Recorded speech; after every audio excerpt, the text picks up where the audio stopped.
So I was going to write a review on this game because I really enjoyed it, with it especially delivering on my expectations. However, upon completing the game, I've seen video after video, post after post speculating about the future of the FF7 Remake project. Given my past experience with Kingdom Hearts speculation, I'm very confident that these theories and speculation is far-fetched. However, if I am proven wrong, I will happily own up to it. What I'm going to do is go through what we already know from the game, as well as interviews from lead figures involved in the remake. I'll not spoil anything from the original that goes beyond the fact that we escape Midgar. I'll also link all the articles and interviews I refer to.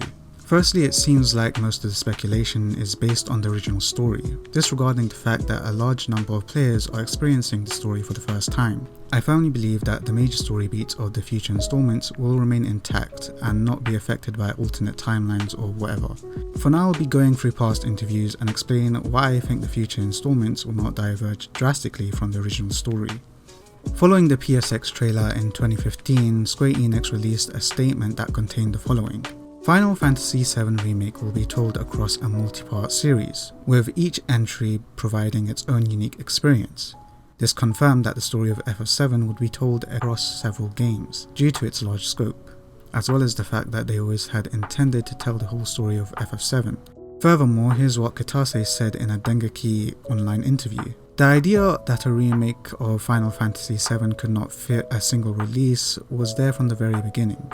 Of course, people at the time were worried it would turn into something like FF13. However, the difference being is that the remake has an existing story to follow and expand on. A lot of people are also speculating that this game was falsely marketed, claiming that the subtitle remake was used to promote sales. I don't think this is the case because if Square Enix really cared about titles, we wouldn't have been given Kingdom Hearts 2.8 Final Chapter Prologue. You could argue it's only because it's a Kingdom Hearts title, but since Nomura is heavily involved in both, I greatly disagree. Also, a snippet from a translated Famitsu interview reads, "There are plans to attach a subtitle that relates to the story, but they, being Nomura and Kitase, didn't want to give off the impression that it was a spin-off or a sequel. If they really wanted to treat this remake as a sequel-remake hybrid or whatever, they could have advertised it as that." When asked if the story would be adjusted, both Nomura and Kitase had something to say. Nomura mentions, "Those who played the original version will know the important parts and understand the story from the beginning to the end. Also for those people, I hope they can be surprised once again." Kitase adds, "I don't want the remake to end as something solely nostalgic. I want to get the fans of the original version excited," echoing Nomura's sentiment. To me, this is clearly hinting towards additional scenarios in the game, such as the entirety of Chapter 4 or the projection in Chapter 16. It is more than evident that both of them want this remake to retell the story in a way that takes advantage of modern day hardware, and not change it significantly that it's unrecognizable. In an interview with Game Informer, Kitase mentions that there is a pre-existing story with Final Fantasy VII Remake, so it wouldn't really make sense if that isn't encompassed in the multi-part series. I obviously agree with him, and I'll take this as evidence that the story will remain unchanged, and that subsequent parts of the remake will carry over the same amount of polish as the first. In the same interview, Kitase says this in regards to the compilation of Final Fantasy VII. "If there are any areas where we can use the settings or characters, we do want to try and incorporate it in there. This obviously suggests that they will take liberties with existing materials and incorporate it into the remake. However, the projects involved in the compilations themselves will not be canon to FF7 Remake." He also adds, "It would be difficult to follow up on everything that happened in this universe, so maybe some of the characters who weren't as famous won't appear or be mentioned," which further confirms that not everything in the compilation will be canon. When asked about possible changes, Kitase said, "We believe we know the balance between what can be changed versus what needs to be protected.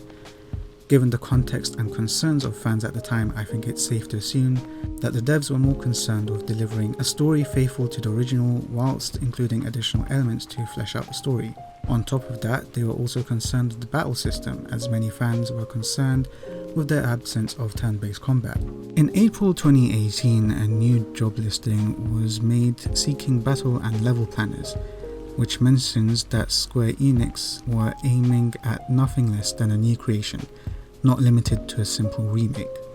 It's fair for some to assume that this means FF7R will be an entirely new game, completely different to the original in terms of gameplay and plot. However, given what we've just run through, I'm fairly confident that a new creation entails on the game providing a new experience by retelling the game with stunning visuals and additional scenarios.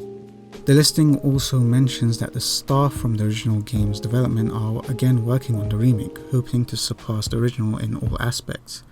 I'd find it hard to believe that the staff wouldn't want to keep everything the same, whilst also fleshing it out. Finally, an interview on Square Enix's website details the staff's thoughts on reimagining the classic game. Kitase says that the remake felt like an exciting challenge and opportunity.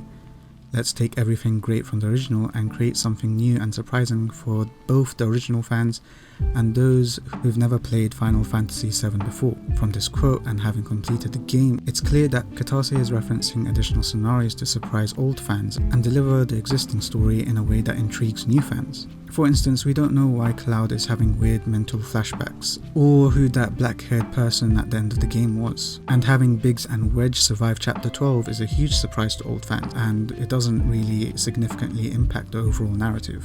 Hamaguchi adds, so taking all those core aspects and elements that people loved from the original Final Fantasy VII and translating those into a new modern style of game can bring it to a new audience of players. Once again, it is suggested that the entire remake will remain faithful to the original in terms of story. Additionally, Kitase says ultimately we decided the best option for the project was to go for the highest level possible, with an expanded story. Having more than one game in the project allowed us to focus on keeping everything people loved from the original, but go into greater detail and more story depth than before. Again, he is echoing the sentiment that the story will remain unchanged. The only thing that they were going to change are new additions to flesh out the story, a more cinematic way of storytelling, and action-oriented gameplay. All of this implies that this game is supposed to appeal to new players. It's not supposed to be a sequel that interferes with the timeline of the original. You could argue that the devs are lying, but I'm more inclined to believe them than theorists on YouTube. Now we take a look at what's happened in the remake and compare it to the original. To get the obvious things out of the way, there is the addition of the Whispers or Watchmen of Fate. These are entities that seek to keep Fate intact, to ensure that everything plays out as it should. I'll admit that the theories regarding them seem plausible. After all, they often appear at times which allow for the story to continue the way it did in the original. For instance, they incite the meeting between Cloud and Aerith after the Sector 8 bombing.